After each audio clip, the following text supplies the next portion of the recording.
سلامونه او نیکې هیلې هیلهمند یم چې جوړ او روغ په یاست. دغه ورځ کې د ټرمپ او د وینزویلا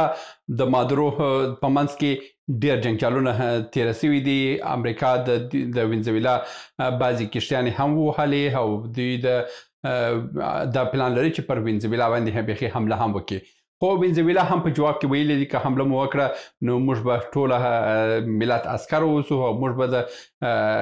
امریکا ته د ویتنام او افغانستان په څیر باندې موږ به هم یو بل جواب هم ورکو چې دا به دریم هیواد سي د امریکا دپاره.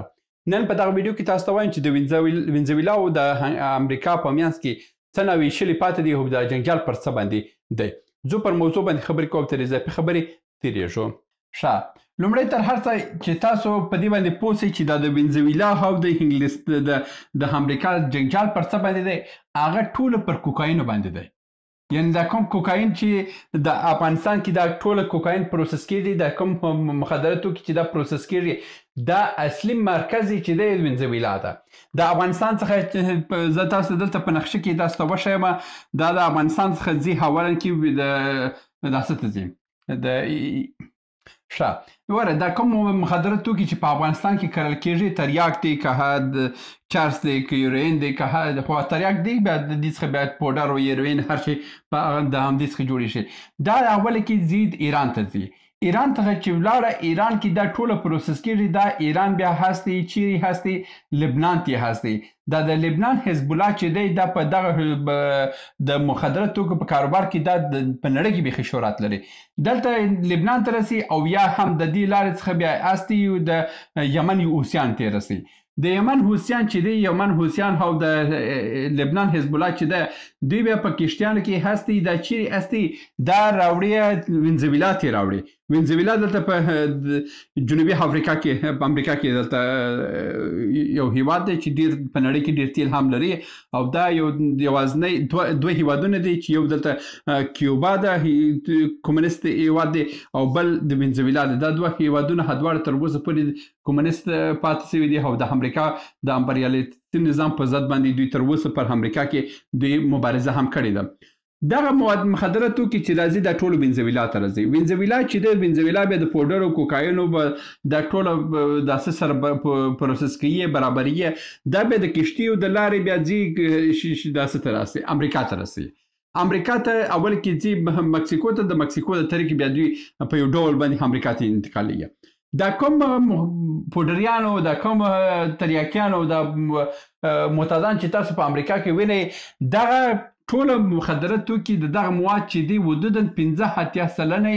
دا د وینزویلا خلک، وینزویلا حکومت امریکا ته رسوي. او دا ټوله تریاک او دا ټوله مخدره توکي هم چې دي، دا یعنې که تاسو ته وایم چې 80 سلنه خو د افغانستان و، د کلونه هغه هم وه. او پکښې کې بیا په اوس خو په دې بل داسې کې چې دی دا میانمار لومړی مقام یې ترلاسه کړی، پخوا افغانستان او اوس میانمار لومړی مقام لري. خو هماغه میانمار هم برته ایران ته وړي یا حزب الله ته وړي، ځکه چې دوی اصلي خریداران هم دا دي. دا بیا دوی راوړي برته وینزویلا ته راوړي. په شمالي امریکا کې، په جنوبي امریکا کې تر ټولو ستر کاروبار د مخدره توکي چې دی هغه په وینزویلا کې دی. د وینزویلا څخه بیا همداسې راځي پر مکسیکو ته راځي. د مکسیکو څخه چې راله بیا ځي د امریکا ته ځي. او دا کوم د مخدره توکي هم دا کوم جنجالونه چې په امریکا کې دا خلک بې کوره سوي دي، معتادان ډېر سوي دي ورځ تر بلې، اوس د امریکا خشم پر همدغه باندې راپورته سوی دی چې دا مخدره توکي وینزویلا دې بند کړي او که یې بند نه کړه موږ پر وینزویلا باندې حمله کوو او وینزویلا نیسو. مګر دلته یو بله ویره هم شته، امریکا نسي کولی چې په مستقیمه باندې په وینزویلا باندې حمله وکړي. وینزویلا همدا اوس چې دی د روس ښه ملاتړی، روس د دې ملاتړی دی، همدا ډول چین د داسې ملاتړی دی، د وینزویلا ملاتړی دی. او وینزویلا چې ده د چین او د روس په زور باندې دومره چغې پغې وایي چې بله ورځ کې هم که تاسو لیدلی اوسئ د وینزویلا ولسمشر نیکولاس مادورو دا ویلو چې زما په لاس کې چې کوم موبایل دی دا هواوی دی او امریکا نسي کولی دا حق کې، او موږ د دې نه وروسته ټوله موبایلونه د امریکا چې دي هغه بندوي او پر ځای باندې د چین موبایلونه راوړي. نو دغه وینزویلا چې ده اوس د چین او د روس سپورټ لري، نو په دا خاطر باندې امریکا هم دومره نسي کولی حمله وکړي. دغه ورځ کې چې د دوی په ګشتي او د دوی په کایکو باندې هم نظامی حمله د اواز څخه وکړه دوی په دا خاطر باندې وکړه چې دا کشتیان مکمل د مخدره توکو د کوکاینو او دا یو ډله مکسیکو ته او د مکسیکو د خوا بیا دوی ته امریکا ته رسوله نو په دا خاطر باندې دوی دا جنجالونه د امریکا چې د وینزویلا سره اصلي دلیل هم دغه کې اوس دا دی مګر تر پردې تر شا دلته نورې خبرې هم شته چې دلته د وینزویلا چې د وینزویلا او روس او چین چې دی د ایران په مرسته باندې دغه څو وخت کې تاسو لیدلی اوسئ وینزویلا ته ډېر څو کښتۍ تیل هم ورسوله یعنی چین او روسیه چې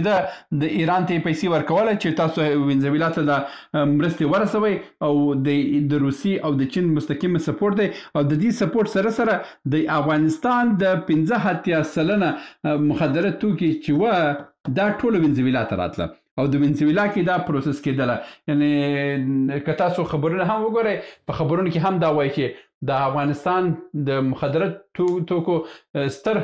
کاروباریان چې و هغه په وینزویلا کې و په شمالي امریکا او په جنوبي امریکا کې بیا ډیر و نو زموږ بزګرو ته خو 1 کیلو باندې فکر کوم 50,000 افغاني ورکول او 50,000 ته ورسه خو اوس 2 لک روپۍ ته رسیدلی دي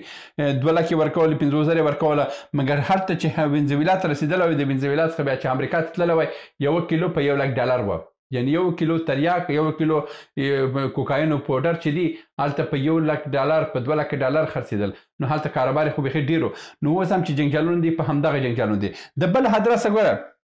وینزویلا یوازینی کمونیست هیواد دی چې امریکا بندیزونه حوالی ځل دی چې بندیزونه هم ولګوله او د تیل ډېر ښه زیرمې لري د نړۍ په سطح باندې لومړی زیرمې چې دی هغه د وینزویلا سره دی وینزویلا باندې اوس بندیزونه دي وینزویلا نشي کولی خپل تیل خرڅ کړي همدا ډول اوس ایران باندې هم د وینزویلا کار کېږي ایران به هم د وینزویلا په سرنوشت اخته سي د پیسو د ادرسه که تاسو وینزویلا ته ولاړ شئ هلته پیسې ډېر بې ارزښته دي $1 فکر کوم چې 2 لکه د وینزویلا پیسې کېږي نو دا ورځ کې پر ایران هم راتللی سي ځکه چې اوس خو هم 1,000 تومنه 100 روپۍ څخه اوښتې دي امکان لري چې 1,000 تومنه 2-3 لکه تومنو ته هم $1 په 2-3 لکه تومنه باندې تبادله سي په نږدې راتلونکي ځکه چې هلته هم حالات مخ په خرابېدو دي دا و د نن ورځ ویډیو هیله مند یو شی څه ترلاسه کړی اوسئ تر بیا هم په الله سپارم ښې چارې سلامونه موږ ډېر موضوعات جوړ کړي دي که سیاسي موضوعات غواړئ ووینئ نو دلته کلیک کړئ او که غواړئ اقتصادي موضوعات وګورئ نو دلته کلیک کړئ او که غواړئ چې د تل لپاره راسره واوسئ نو دلته کلیک کړئ او چینل سبسکرایب کړئ مننه